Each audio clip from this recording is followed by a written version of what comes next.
Good evening. Good evening, Chairman Mendelson and members of the council. My name is Bo Menkiti, and I'm a Ward 4 resident and the CEO of the Menkiti Group and Keller Williams Capital Properties. Headquartered in Ward 5, these local minority-owned businesses collectively employ over 300 DC residents, have developed over 250 units of affordable and workforce housing, built or restored over 250,000 square feet of neighborhood commercial and retail space, and invested over $180 million in the district's low to moderate income neighborhoods.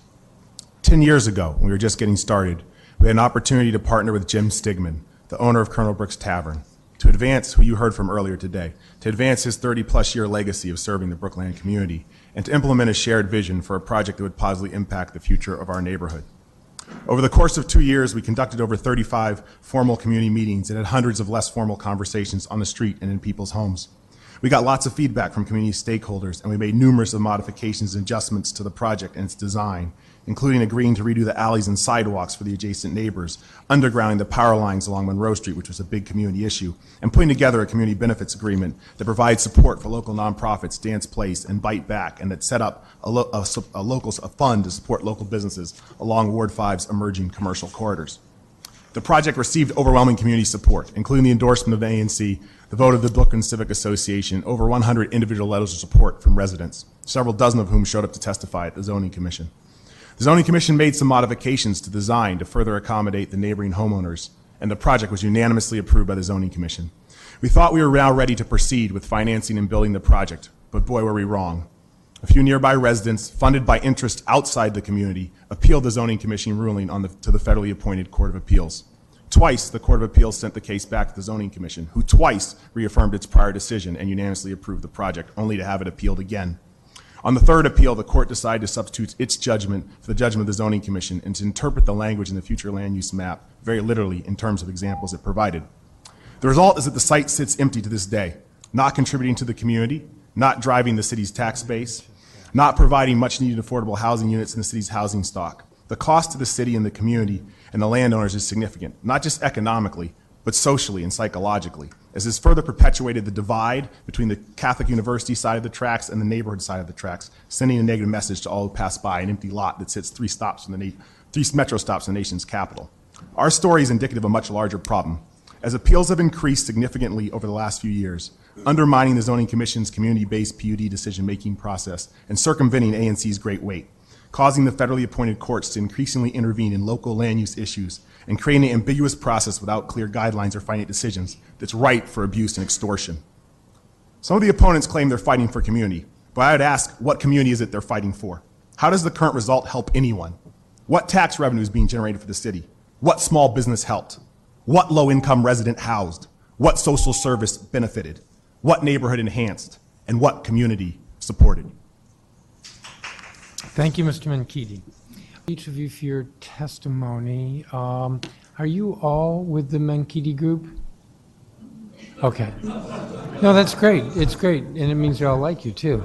So, Councilmember White, do you have any questions? Councilmember Bonds, do you have any questions? Oh, I'm sorry. I missed Trayon White. Councilmember Trayon White. I do real brief.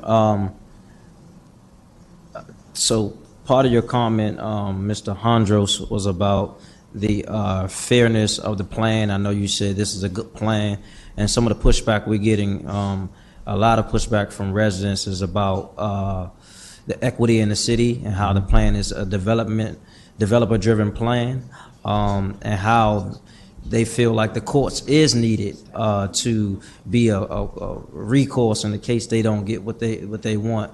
Part of what you said in your testimony is that you have significant amount of support from the residents, and then you get approved. Then you get when they appeal in court, you kind of go through this whole process for nothing. I know one of the sites was the Monroe project. What do you say to the residents who are giving pushback about this being a development-driven plan?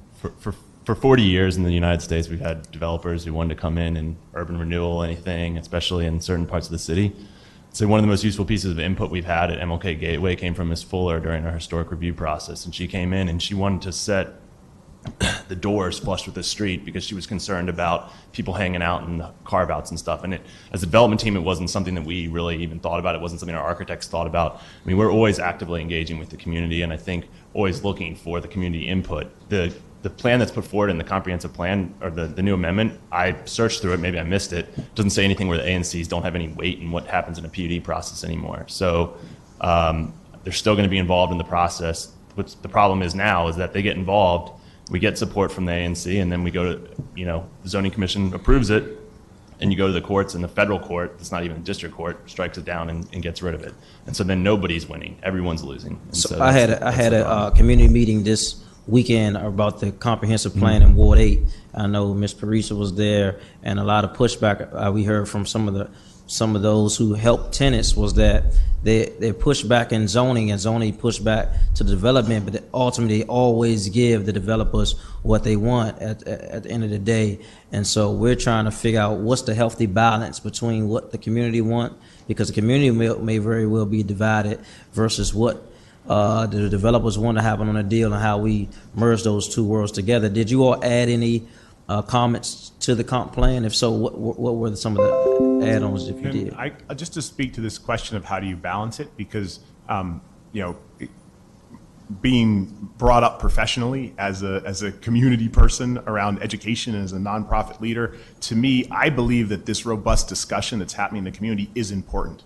It's critical that a community has differing viewpoints and different constituencies and stakeholders, and that those views come to the front and that they get balanced and they get decided.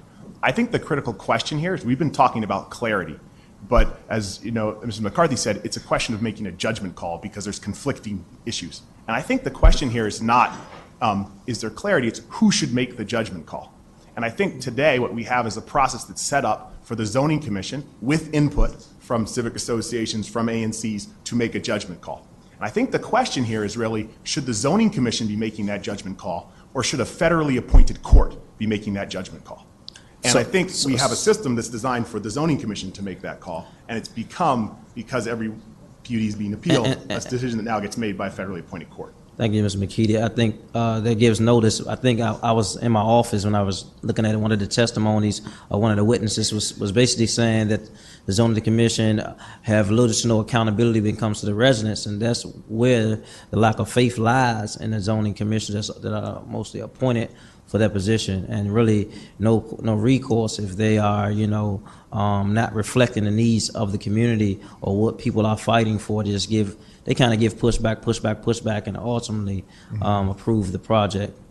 Have you ever been a part of a project that the zoning commission didn't approve at all? So in the projects I've been involved in, the zoning commission has always come back with a significant amount of comments, questions, and revisions to the project.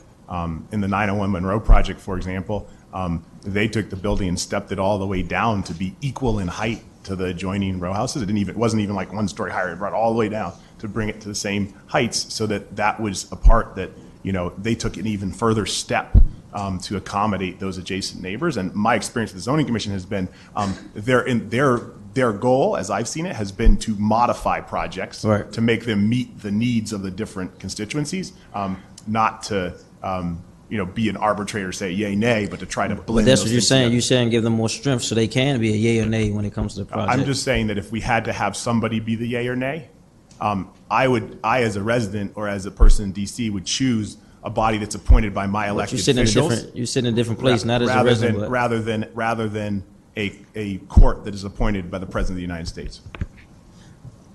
I want to know my time, but I have follow-up questions. Have any of you ever been a part of a project where the zoning commission have ever said outright no or push back till anything never got done?